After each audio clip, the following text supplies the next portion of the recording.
Reka tubaramutse tubasuhuze tubifuriza amahoro y'Imana. Ni cya kiganiro isanzwe, ikiganiro mukunda muri benshi, ikiganiro cya kirimo ubusesenguzi. Uyu munsi wa none tugiye kuganira n'undi na Pastor Ntambabazi musanzwe mumuzi kuri Bwiza sibo bwa mbere yahagera, aho tugiye gusesengura ku bijyanye n'uko ibijyanye n'agakiza bishobora kubana n'ibyo abantu benshi bita politike, nubwo ntawe utaba muri politike kuko n'utayikina bayimukiniraho cyangwa se agahura nayo. Yes, Pastor ndakwakire mu kiganiro isanzure. Murakoze cyane, Imana ibahe umugisha. Ni ikiganiro cyo musesenguzi kandi gisige kimaze gukundwa n'abantu benshi cyane uko tuvuga ku nyungu zitandukanye, ariko hanini kuri politike, cyane cyane tubeza cyane muri civic education. Uburere mboneragihugu. Pastor ndakwakiriye, tugiye kuvugana no ku kintu cyitwa agakiza na politike. Ni gute agakiza kagira umuntu ashobora gukizwa akagendana n'ibihe, akagendana na environment? Ni gute umuntu ashobora gukizwa aho ari gutya akabasha kuba muri secteur arimo, mu bacuruzi, mu bashoramari, mu nk'urumogi, mu batarumwa, cyangwa se mu iterambere na technology? Nyine ubwo nagakiza na environment. Urakoze cyane, ndabashimiye kongera kuntumira kuri Bwiza TV na bwiza.com. Na bwiza.com, ubwo Imana ibahe umugisha. No kuvuga ngo ubundi twaye turebe ijambo politike. Ubundi politike itandukanye na democracy. Cya democracy.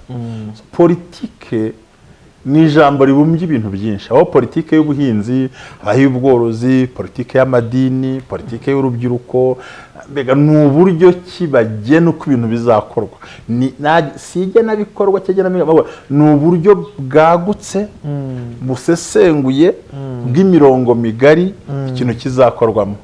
Rero politike abantu n'ubundi bayirimo, kuko niyo leta ivuze ngo hajyeho politike y'ubuhinzi bazajya mu bwo buhinzi, navuga ngo hajyeho politike y'ibinini bazagenda babikora. Noneho rero abakristo agakiza nako ubwako nako ni politike, koraho gafite imirongo. Agakiza ni politike? Gafite imirongo. Na hari ibyo utagomba gukora, ko burya politike ishyiraho imirongo yagutse, igashyiraho amabariyeri. Niba uri kunkurikira simbizi, kavuga ati aha ni ntarengwa, aha nuko bizagaruka, n'aha nuko bizanagenda. Iki kibazo muzagikemura gutya, iki kizagaruka muri ubu buryo. Urumva nayo ni politike ubwayo yo kuba bati agakiza gafite aho kagarukira, aho gatangirira, n'izambago ntari burenza. No kuvuga ngo ijambo politike gusa nuko abantu bagishyizemo nk'ibintu biremereye, ariko ubundi politike ni uburyo cyangwa inzira cyangwa icyerekezo, harimo imirongo migari, harimo imirongo migufi, harimo na za bariyeri, harimo n'uburyo uzakora icyo kintu. Ko dukunze kubona cyane cyane abarokore, abantu wenda tukiraho ngaho kugira ngo uze gukomeza wanzika kuri icyo kibazo nakubajije, abitwa abarokore cyangwa se abitwa bihaye Imana, aho bakunze kuvuga bati uriya muntu n'umupolitisi, aturiya tuzana ibya politiki. Ugasanga nk'abantu bemera baravuze ngo runaka yaraduhemukiye, itorero ryacu yarifasha rijyana muri politiki. Nkatwe nk'abanyamakuru dukunze kubyumva, kandi turemera ngo twe ntidushobora kujya muri politiki. Icyo kintu kuki abantu bakunze kukiba? Ese ni amadini atigisha abantu ngo abereke ati ibi n'ibi nk'uko bisobanuye, umuntu amenye ngo politiki ni imwe mu mirongo cyangwa se ni policy ishobora gushyirwaho na leta cyangwa na systeme runaka kugira ngo izafashe abaturage cyangwa se n'abantu runaka kugira ibyo bageraho bagendeye mu mujyo umwe? Nubwo tuzi ko aho na politike mbi, ariko aho na politike nziza. Urugo rwose, societe, famille idafite politike ntiyazamuka. Ni uburyo bazamura societe. Rero iyo myumvire ngo bajyanye muri politike, biterwa bareka buriya ngewe hari abantu bazanyita ku macano ngo biterwa n'imyumvire, biterwa no kwigishwa guki, ku buryo iterambere rije abantu bamwe bataryumva. Hari umuntu ukubwira ko nta kindi gitabo yasoma usebye Bibiliya gusa, nyamara n'ibitabo ku ruhande yasoma. Kandi nyamara wenda akeneye kumenya uko ubucuruzi bugenda, uko akeneye kumenya uko hari uwambutse urugero nk'intumwa zagiye, hari ibitabo bya gospel nabyo ubwabyo bishobora kuba bivugamo uburyo abantu bagiye bazamuka bizeraga Imana ariko bagacuruza bakagera aho bagera. Wa muntu akagusoma igitabo arashaka gusoma Bibiliya gusa yonyine. ubwo nashaka kungana ku kintu bavuga nyine barasoma muri ubwo buryo bari umuzaza asanga avuga ati yewe siza nkura muri radio runaka nkire muri iyi ngiyi n'amakuru yaza akazimya ntareba amakuru akaba atakurikirana no kwisi imigende iyoborwa cyangwa ibintu byane byiri impinduka n'abantu bose bavuga ngo covid urukingo ngo sinazaruntere ngo ni antikristo abandi bati ahubwo twebwe mutwandike mu bambere turubone kubera iki yanze kumenya kandi by'ukuri na Kristo ubwe ndabyibuka ari jambo bamubajije kubijyanye n'umusoro arabwira ngo ibya Kayizari mu Kayizari n'iby'Imana mu Imana ba Daniel bagiye muri politike kandi hari ikintu bakoze i Babuloni kuba deja barageze ibwami bakajya i Babuloni yaje no kuyobora ngo yaje kuba umuyobozi wungirije muri Babuloni bituma hari ikintu bakurenya ngo politike nziza yose yubaka igihugu itagisenya politike yose ituma abantu bajya guhinga bagatera imbere politike yose ituma abantu bagira kwiga ibuka ko cyera nko mu Rwanda abantu bagira mu gatandatu higaga abanyeshuri bake uyu munsi ugasanga hizaho ngo kwiga kuri bose iyo ni politike nzima hejo bundi kujya covid bije kubera ko abana bakerewe habari mu mbere bagomba kwimuka uyu munsi bategereje abandi leta ishyiraho politike yo kubaka amashuri ibyumba biraboneka kandi abo bantu bavuga ngo ntibayijyamo batanze nk'imisanzu bajya gutangwa n'imiganda ahubwo politike bayirimo ahubwo ntibazi ko bayirimo rero kuyiba mutazi ko nayirimo ni nawo muzigo muremure uba ufite u Rwanda nabyo hariho politike y'umuganda buri munsi ngo covid yahagaritse ariko umuganda ujyamo iyo ni politike yo kwiteza imbere hariho politike ya mitiweli warayishyuye waregana nayo matora basengeramo ni politike ziyashyiraho imirongo hari imirongo ishyirwaho nayo kandi ikindi kugira ngo yemerwe hari inzira zicamo rero vuga ngo itorero ngo abantu babaye abapoliticiens ubundi abantu bafite politike muri bo n'abantu bareba ibyahise bakareba ibyo barimo bakanacateganya n'ibizaza gateganya n'ibizaza avuga ati noneho muri twari muri vision 2020 turabyibuka ibyo batubwiye twabigezeho ubu turi 30 na 50 2050 makuho tuzamuka na 30 bagize kuyivugaho araho no bakanya no kuri 50 2050 aho hose urumva ni ya politiki iproject ahantu bavuga ngo nubwo hari inzitizi ubundi politike tsadawe politike ni inzira abantu babasha kwikemurira mu bibazo n'uburyo abantu bashobora gushaka iterambere cyangwa gushaka bimwe mu bibagoye bakaba bigigize bakagira naho rero byo bikorwa ubwo ruvuga ngo bayashoye muri politike ahubwo ni uburyo cy'abantu batumva ya myumvire none ugasanga imyumvire yabo iri ahantu nk'urugero wenda amatorero menshi ariyo wavuga yenda wumbaje niko gese nakwibaza ugasanga hari itorero banga ngo twagiye muri politike batujyanyemo bagize bate ariko rede bayirimo politike yo kwishyura kuri mobile money bayirimo ntabwo bazi zo police bazashyizweho transport bayigendamo koje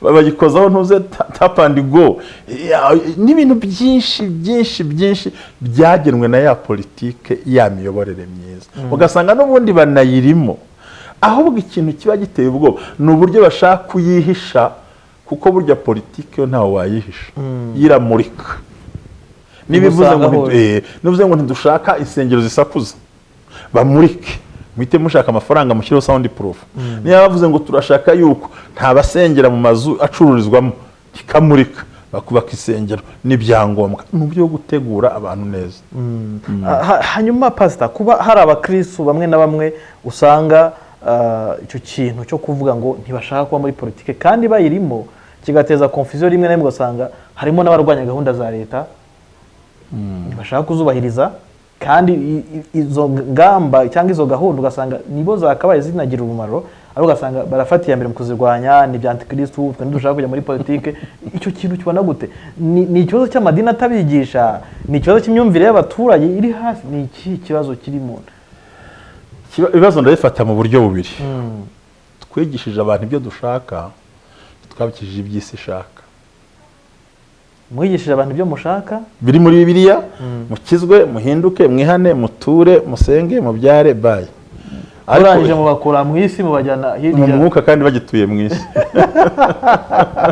twabonye kubabwira ko no kurya ari ngombwa Paulo njyewe hari abantu muri Bibiliya bundi hari ngira ibyitegererezo muri iki gihugu hari umugabo umwe ngira icyitegererezo n'undi wese agira icyitegererezo muri Bibiliya buriya nkunda umugabo witwa Pawulo ubwenge yari afite yabwiye abatesalonike ngo ntimukagigire bakazitereyemo udakora ntakarye urumva ko baragiye muri politike y'ubunebwe ababwira ko udakora ntagiye ntakarye arabwira ngo nanjye n'ubwo n'umuvuga butumwa ni dogiteri ariko mboha amahema kugira ngo ntagira umuntu ngayisha icyo kintu yagikoze urumva ko ryasobanura ibintu byose hari naho yababwiye ngo umuntu wese udashaka ngo ntibakitwe bakazitereyemo ngo birirwa bazerereye ngo badakora ngo udakora ntakarye urumva deja ahise ahuza bya byo gukora ikindi yavuzeho nibuka cyane yabwiye abaroma bice 12 ngibuka na 15 uzasangamo ngo mwumvire abayobora kuko badatwarira inkota ubusa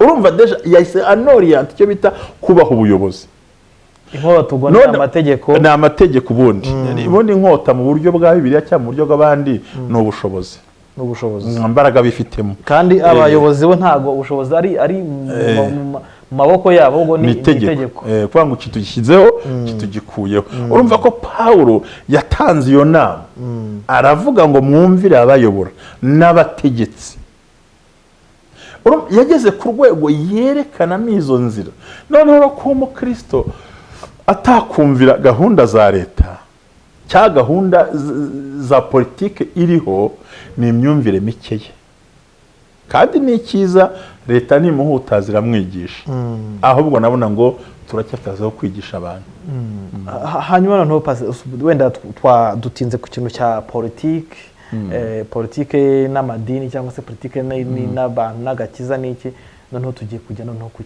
kuri environment ariyo ntego nyamukuru yacu muri iki kiganiro agakiza na environment ubwo urasa nk'usobanura agakiza ni gute umuntu ashobora gukizwa akagenda muri iyo environment irimo politiki, iyo environment irimo technology, environment irimo ibyo byose tureba kuko uyu munsi wa none ibihe birahinduka. Tuvuga uyu munsi mu myaka yashize wasangaga tugera mu kwa karindwi imvura ikagwa izuba rikava, ariko umunsi wa none turacamo n'imvura igwa. N'urugero ntanze mu gihe cyashize ngira ngo urabizi hari amatorero amwe namwe watungaga telefone bati uru na antikristo. Agakiza n'ibihe na environment bigenda nabite. Ndahera kuri Yesu yavuze ngo abantu bazi kugenzura ibihe. Ubundi agakiza ntabwo ari barriere y'ibintu byose. Ahubwo agakiza isa nka projecteur imurika ibintu ubundi iterambere ryose byagombye kubanza guca ku bantu bamaze kwakira Kristo. Kuko ugiye muri science, Imana niyo mu scientifique wa mbere. Biology, Imana niyo yayizanye. Chimie naguha urugero ibintu byose turimo avuga ni Imana yabikoze. Rero yenda utanze nk'ingero k'icyo kintu. Nta muntu ugeze aremesa ikibye Imana. Nta muntu waremye umuntu usibye Imana. Byose byakozwe n'Imana. Kandi bira Bibiliya nkubwire muvandimwe umva kino kiganiro. Meki. Nuvuga ngo iyo usomeye Bibiliya neza, ikibabaza abantu nanjye kinambabaza abantu bafeta Bibiliya bagakoramo impapuro agashaka jambo gahuye n'irari yari ku mutima, ariko iyo usomye Bibiliya ijambo ku ijambo ukanarisesengura usanga Imana ariyo ya mbere ikunda n'iterambere, n'ibyo bikabigena kuba ibintu bihinduka n'abantu babizana. Rero agakiza ahubwo kadufasha navuga ngo inama natanga ku muntu ukijijwe ntibukubuza kumenya iterambere uko riza. Nk'urugero nk'ubu computer iza kuza, kera bayitaga ngo bamwe bana ngo toka shitani, ariko uyu munsi ngira ngo no mu nsengero n'ahantu hose iyi computer utayifite ntacyo wakora. Uyu munsi ukeneye kujya gukora ubushakashatsi sindi buvunike uburyo bakora ikintu ntago mvunika, ndajya kuri Google ntiriwe njya mu ishuri ikintu nyubaka. None ugasanga agakiza ahubwo kadufasha kugenzura, kuko twemeranywe ko muri iterambere muri rikoranabuhanga harimo n'ibizamo bitari byiza. Twerera abakristo bibirimo turabihunga ariko tukabyaza umusaruro ikiza. Nk'urugero nk'ubugewe nigeze kubivuga hangana ngiye kubivuga n'ubundi hanegeze no kubivuga umunsi ndi umuntu ufite nk'ibyo nyobora numva itangazamakuru ritangira kure, kuko nzi neza ko rizanwa n'ibintu birenga 4: rirashima, riranenga, riramurika, rirakosora, riranubaka.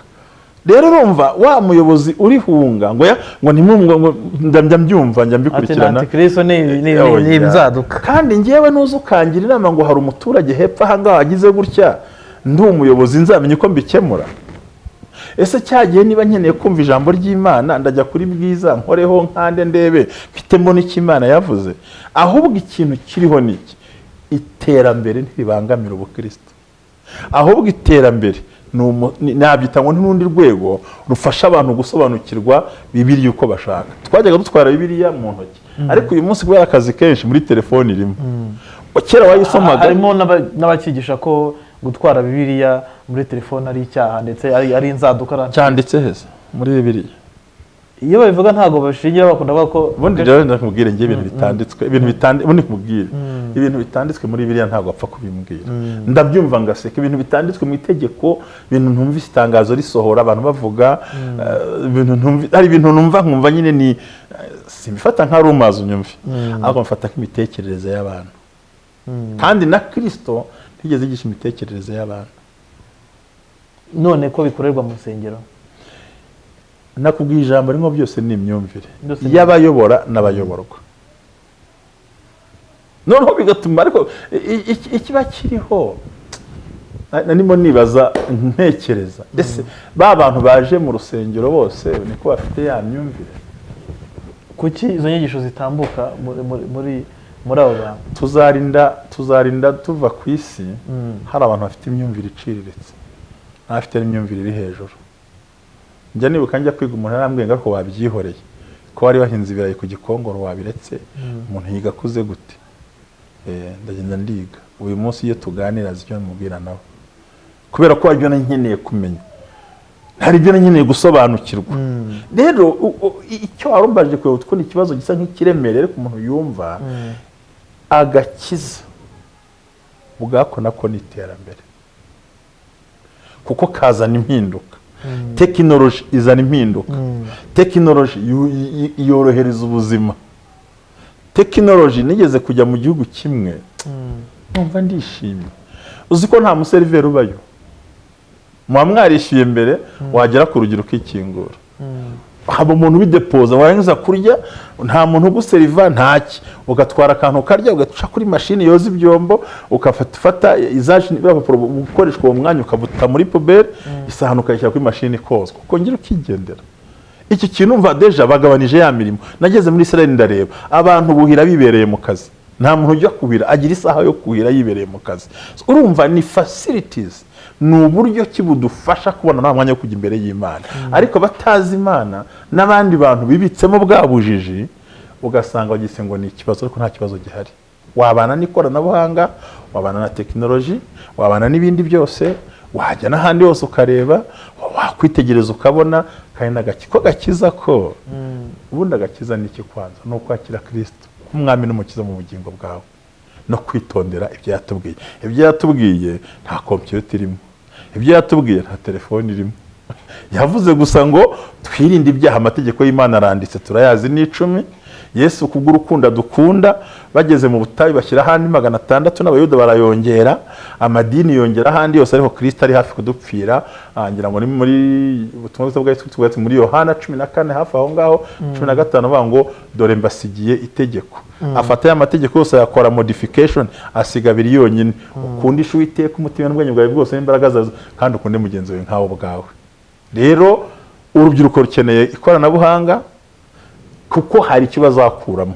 Uyu munsi abana barigira cyagiye batukiri muri lockdown, bigiraga kuri internet. Numva se ikibazo kiri he? Ubwo iyo bataza kugira internet cyangwa bagira iryo koranabuhanga bari kwiga bati yatumva za radio yacu bari kugenda gute. Rero ntaho bibangamiranye, barokore mu nkurikira n'abenda kuba barokore, n'ababishaka n'abakijijwe n'abataribo, n'abashaka kuzabo n'abatanabikeneye. Icyambere no kwirinda icyaha. Hari akantu tambaje nuba nshaka kumbaza, ariko kavuga ngo se kuki buryo tegeko ririho? Buryo yaruzi ko amategeko yashyizweho kugira ngo arengere umuntu amurinda undi muntu. Akumva mubuhe buri itegeko ryashyizweho kugira ngo rirengere umuntu ku wundi muntu, ntuzicana umuntu wica undi. Nuvuga ngo ni itegeko ryashyizweho kugira ngo society ibashe kubaho. Yaba n'amategeko ya leta ishyiraho, yaba n'ay'Imana yashyizeho, no kugira ngo turengere umuntu ku wundi muntu. rero na tekinoloji kubiza ni inyungu zacu, ni inyungu z'abatuye isi mu kurengera inyungu zabo. Nk'urugero ntawe ugitonda kuri banki, uyu munsi ukeneye amafaranga kuri banki urarutira wicaye mu rugo. Harya ubwo ahubwo twabonye umwanya wo gusenga, nuko tuyibyaza umusaruro w'ikoranabuhanga, tubona umwanya wo gukora ibikorwa by'urukundo. Hanyuma rero abakristu tumaze gusobanukirwa ko iryo terambere, iryo koranabuhanga, iyo environment iri kugenda ihinduka, ikirere kigahinduka, ibintu bigahinduka, abakristo bagomba kwibamo. Bakwiye kwitwara gute uko ibintu bigenda bihinduka, bigenda biza? Kuko iyo urebye amatorero akenshi yigisha avuga ngo kugaruka kwa Yesu agaragaruka hagiye kuba ibi n'ibi, ntagaragaza. Ariko se hirya wa mwuka, hirya ya bwa buzima bw'umukristo abagendamo mu isi, we azagenda gute ari kumwe n'akagakiza? Cyambere ni ukugira ubwenge. Ubwenge ni ijambo risa nk'iriremereye, kuko ababwira ati jyewe narize ugasanga sinabwo bwenge. Icyambere ni ukumenya aho ibihe bigeze, kavuga utari ko uru rwego ndimo n'iki nakora ngo bigende kunuku. Icyo Kristo yatubwiye ni ukwirinda icyaha n'igisa nacyo, kandi n'icyaha wagikora ukabuzi ko hari amaraso ya Kristo akweza. Ariko noho ukuntu byitwaramo, icyambere abantu bareke kuba ya myumvire ya kera. Ubwo mperuka nakoze ikiganiro cyabita ngo ni abakonservateri ngo maheruka, cyangwa ni abantu batsimbarara batashaka kujyana n'ibindi. Ariko abantu badatsimbarara burya nta n'iterambere, abantu batsimbarara nta n'iterambere bagira. Gute? Abafite ibya kera gusa, ashaka kugumana ibyo yamenye n'ibyo yabonye, kandi ibyo yamenye bisa byararangiye n'igihe yabimenyeyemo. Ariko hari indi terambere ryagombye kuba rihari. Nuvuga ngo batsimbaraye kuri kantu, bagombye kujijuka, bihunga itangazamakuru, bihunga tekinoloji, ahubwo nibegere. Inama ya nyuma nabagira, shakamo ibyiza, kuko nabyo nibwo biri kuza, ifite n'ibibi byabyo ngo turabyemera. Hari bitameze neza, ariko umukristo nyawe nuko abyinjiramo, washaka ibyamugirira akamaro. Nk'uko umuntu ajya mu isoko ntahaye ibyo mu isoko byose, agahaye icyari kimujyanye. Ugiye mu ikoranabuhanga afite ikindi agambiriye nawe agisangamo. Ariko umukristo ugambiriye kumva ijambo ry'Imana, ugambiriye uko biga, nk'urugero nk'uzi ko hari abigishwa icyongereza na YouTube, hari n'abiga indimi babereye mu rugo. Urumva rero ikibazo ahubwo wagiye iryo koranabuhanga n'ihinduka ry'ibihe wariginze muti. Nk'urugero nk'ubu nta muntu wavuze ngo yagombye kuba arya nabi, akarima k'igikoni karahari. Umuntu yagombye kugira akarima k'igikoni, yamara kukabona, yamara kuba gafite, akamenya ati imvura irahinduka, nzahinga ryari. Niba radiyo ivuze ngo muhinge kino gihe, wibizarira ko itinyaga gihe ryabisobanuye. Icyo gihe wa muntu utumva radiyo, na wa muntu utumva televiziyo, na wa muntu udakurikirana amakuru, ntazamenya ahinga rigeze. Ni ukuvuga ngo byaba byiza ko dukurikirana, ariko ko Kristo ntatubuza kubikurikirana. Yes, murakoze cyane Pastor. Noneho hari ikindi kintu nshaka ko usobanura. Umukristo cyangwa se agakiza, umuntu koko arakijijwe, ni gute uwo mukristo, cyane cyane tuzi ko uyu mukristo akijijwe, habaho n'ikintu cy'ivugabutumwa. Azakora ivugabutumwa ate mu gihe gihindagurika, kigenda mu gihe cya tekinoloji, mu gihe cya abantu batabona umwanya wo kuza mu nsengero, kuko uyu munsi abantu bari kuba bize, umwe araca undi agaca hariya. Ese koko ni ngombwa ko abantu bazabwiriza abantu babareba gutya, cyangwa hari ubundi buryo bundi bushobora gukoreshwa? Uburyo bwiza ni uko bakoresha iyo tekinoloji, kandi uko sosiyete igenda igira impinduka, ni nako n'ivugabutumwa ryagombye kugendana n'iyo mpinduka, tudahindura ibyo tuvuga, ahubwo duhindura imikorere ya nyiryo koranabuhanga. Imikorere gushaka guhinduka gute? Cyane hari amaradiyo, hari amateleviziyo, hari amacano nk'aya ngaya, hari n'ibiganiro byihariye byaca kuri izo mbuga, abantu bakazibona bari mu rugo, kuko byahise igeze isa nk'igoranye.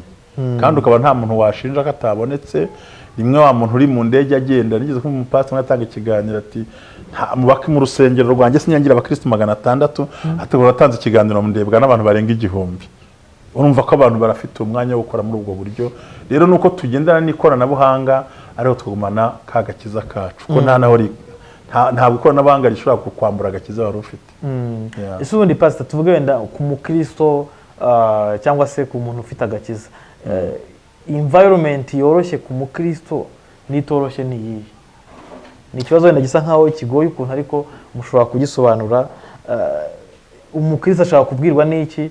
Ibihe bihindutse bikomeye, ibihe arimo byoroshye, environment irimo ikomeye ni iyi? hari umuntu wamamaye muri uru Rwanda uvuga ngo yaramamaye avuga ijambo rikomeye avuga ngo cyangwa arimo ari amakuru cy'ingenzi ni amakuru ni umuntu yaramamaye ubundi ntabwo Bibiliya izaguha amakuru yose kuko burya Bibiliya amakuru yatanze yarayatanze yatanga kugira ngo Imana izatwara itorero ariko hari abandi yari itangaza amakuru hari abantu bagomba kumva ayo makuru bakamenya iteganyagihe bakamenya ibivugwa mbega ntibibumbire muri Bibiliya gusa ahubwo banasohoke bumve banagenzure none bashyire mu bikorwa izo politike bari tuvuga ku kanya rero ngo kinyenzi ni amakuru bidafite amakuru utabasha kumenya kandi amakuru bazayasanga muri bya bihe barimo ni hazaza ko nk'urugero nk'ubu hari gihe batubwira bati uyu munsi imvura iraguharizamo nk'ubu icyo gihe ugasanga abantu bose bariteguye n'ikintu nahize nkunda muri iyi minsi usanga banaherekanya ku mbuga bana bati noneho twakoraga ariko site bigaragara ko imvura ibuze kugwa tubishyire imbere ya saa sita niteganya gihe bigakunda ugasanga bya bikorwa ari gukora bikicwa n'imvura ntago imvura ikibitwaye kubera ko yakurikiye byateganya gihe uzabyumvira hehe no kuzanya na ya technology bazavuga ati noneho igihe cy'ihinga kirageze aha hari indwara runaka mwikora ibi nibi umuntu aba yabyumvise kandi by'ukuri rega agakiza no gusenga ntago bidusaba 24 hours ntabwo dusaba amasaha 24 byose no gufata igihe ugasenga Imana kandi bisanzwe utanze igero ku bintu byo guhinga imvura iraguye hanyuma umukristo mu buri bwabo Kristo bwewe aza iyo umuntu tuvuga n'urugero tubona ko ibihe birahinduka wenda imvura igihe yagwaga ntibe ari cyo gihe igwira imikorere y'abantu bakoraga kera bandika ku mapuro uyu munsi barakoresha computer nuvango ubucuruzi bwarahindutse umuntu ashobora gukomandinga ibintu ari nahanga bikaba mu Bushinwa bikamugeraho hano none wa mukristo we muri cya gihe muri iyo mikorere imeze gutyo we azaba yitwaye gute agifite kagakiza none se wibaza ko gukizwa bisobanura ko ujya urira indege ukajya kurangura mu Bushinwa gukijwe cyane ndavuga koko nibyo hari izo activity hari ibintu abantu babagamo kera byarahindutse wumva ko tukavuga ngo ibihe birahinduka buri munsi birahinduka ndetse n'imibereho y'abantu ubwayo irahindutse n'imikorere n'ibyo bavuga birahindutse umukristo naba namugira no kwinjira muri iyo mikorere ko nk'urugero nk'ubu dufite ibyo tujya dukora nk'urugero singishaka cyangwa ngo ufata urugero wenda nkoreze pastor ngewe nkoresha wenda Facebook ariko ya Facebook iyo ngiye mpurirayo n'abantu bafite pornography bashyiraho pornography urumva ku mukristo hari umukristo uvuga uti ibi bintu ndahise nkuraho Facebook ariko hari umuntu naho ufite Facebook nk'inzira yo kubona umugati wa mukristo yavuye kuri Facebook kubera ko yibonyeho pornography agiye akubiswe n'ubushomeri kandi ya Facebook iriho opportunity ubwo nicyo ndi gushaka namusaba gusaba Imana gupfa kuko no mwisi yaba mwibyaha yava kwiseka vuko mwisi yari mwibyaha nicyo navugaga n'ubundi muri nk'urwo rugero warutanze ngewe ndajya kwikoranabuhanga cyangwa ndajya muri environment ndimo mperereyemo shakamo igisubizo cy'ibibazo byanjye habyo ntari bufungure byo umuntu adafungura haba kwandikira kubwira ibindi ukabyihorera ikindi wa muntu afataga tike y'indege akagiriya kwicara uyu munsi agakomanda ibintu hari hano i Kigali akazi ke katapfuye akagira uko yishyura akabimwoherereza ntibwira ko bakristo bacuruzi n'abandi mwese mukora iryo koranabuhanga ryo kubasiga bibihunga pe kuko hari n'abavuga ati jye najya kurangura hanze ati hanze habaye ibyaha byinshi ubwo ni nk'umuntu amubwiye ati abantu bagenda hanze habaye ibyaha byinshi none se ubu ngubu aho atuye naho bitari rega ubundi ikintu kimwe ni nacyo wa mugani wa pastor mugenzi wanjye muri Imana izaduhembera no kuba turahari ibyaha ariko abantu batabikora biravuze ngo icyo uri bukore nk'urugero njya nkunda nk'ubu reba ukuntu twapurika ibyangombwa mu Rwanda ugasaba wicaye mu rugo ugakora ibyo usaba wajya kwishyura ugahita uca kuri telefone yawe ukishyura nk'umuntu ndamaze ejo bundi nkora hari nkoresha itumanaho runaka riri mu Rwanda noneho internet nkoresha n'indi itumanaho ndiyo mu Rwanda ukareba ukuntu bahuje ibintu ugakasaba ukuri bwishyure ntuvuye aho uri uguza umuriro aho wicaye utumije ibintu aho wicaye bakabishipinga bakabikora ko babizanye kera hari amaposta avuna umuntu se ababihakana kera bo ntajye banyuza mu maposta umuntu akandika ibarwa agashyiraho nimero agashyiraho n'amatembure bikazagenda ariko iminsi ko bimeze rero kiriho inama twagira abakristo n'abakijijwe bose n'abashaka gukizwa n'abatarabona gukizwa Mu gihe n'abatanabiteganya n'abatanabishaka mu gihe nk'iki nuko ikoranabuhanga ritadusiga environment itadusiga ariko by'umwihariko ko tuzi ko nubwo hari nk'ibyiza haba harimo n'ibindi bidakenewe noneho umuntu ahitamo ibikenewe byamugirira akamaro kugira ngo adatakara. Murakoze cyane pastor, rwose musubije neza cyane, bivuze ko umuntu akwiye kugendana n'ibihe ariko ntakwiye guhindurwa nabyo. Urakoze cyane kandi ashakamo ibyiza bimwubaka ku neza y'urwo ariko hari ibindi yihorera bifite ba nyirabyo. Ikindi cya kabiri nta mpamvu yo kumenasa nawe ushakamo ibindi. Agusabye inama wayimuha ariko atayigusabye uramwura gukomeza bwa buzima. Pastor, ndumva rwose tutavuze byinshi cyane, ibisubizo bitanze birahagije birasobanutse. Sinzi hari ikintu mwakongera kuyo tuganire pastor. Icyo nakongeraho na igihe gito maze kuri iyi si, igihe gito mbanye n'abantu, abantu bareke inyigisho zo kwishyiga.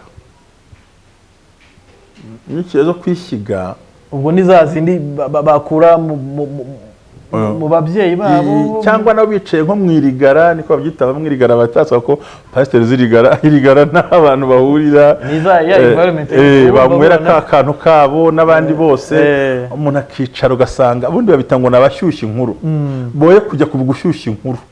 Nibagerageze ka gakiza umuntu agasanga ati ko giye mbirebye burya rero kubwira nko mu gakiza ngo giye numva Imana iyo nifashe gutya ukibaza nuko giye nahumirije ntabwo nabonye Imana.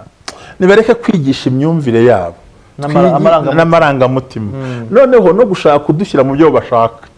Wowe ubundi cyica abantu ufata umuntu ugashaka kumushyira mu byo ukeneye kandi we hari ibindi ajya gukenera. Abana bacu uyu munsi wa none adafite computer ntiyakwiga. Rero nyamusaba abanyarwanda abadukurikiye, abarundi n'abanyamahanga abatwumva Kinyarwanda, ibyo wemera byemere nkawe ubwawe. Umuntu nagusaba inama uyimwe ariko ukeneye ryaterambere ryavuga butumwa cya bintu tumwe dukora nawe bibahe mugenzi we, asigaye twubahane kandi kudahuza imico n'amadini nizo mbaraga zo byo gutuma twubaka ibi intambara. Murakoze nicyo nasoreza. Murakoze cyane pastor, murakoze kubw'ikiganiro muduhaye, murakoze kubw'inama mugiriye abakurikira Bwiza TV ndetse na bwiza.com, aho twavugaga cyane ku kintu ni gute umuntu ashobora kugumya gukizwa ariko akagendana n'ibihe bigenda biza, cyane ko uko imyaka ishira haraza ibintu bitandukanye. Uko imyaka ishira haraza n'indwara pastor, uko imyaka ishira haraza imyambarire, uko imyaka ishira haraza imico itandukanye, uko imyaka ishira haraza ibikoresho n'ibyo tugomba gukora bitandukanye. So ubumva bivuze ngo tugomba kubikoresha ariko twe tukagumya kuba babandi. Amen. Pastor, ndagushimiye cyane ariko ntitwasoza, wenda watanga adresse yawe na nimero yawe ko abantu bashobora kubona kugira ngo uzakenera kugusobanuza kuri ibi ngibi, cyane ko iyi ngingo ya agakiza na environment, salvation and environment, uburyo bishobora kuba bigendana, umuntu akabaho mu buzima bw'agakiza ariko akagumya kuba wawundukishijwe nubwo isi yatukura cyangwa se ikaba umweru ariko akagumya kuba wawundi. Ndakeka wababwira. Murakoze cyane. Mbere ko ntanga nimero, ibyo yavuze ni ukuri, ni uko isi bayihindure ntibahindure. Tugomba guhindura ntiduhindure. Ikindi tugumane Kristo twizeye, ugumane ibyo wakiriye bituma ubasha guhindura iyo si. Nimero yanjye ni 0782 55 Imana ibaha umugisha n'abashimye. Wakongera ukayisubiramo pastor?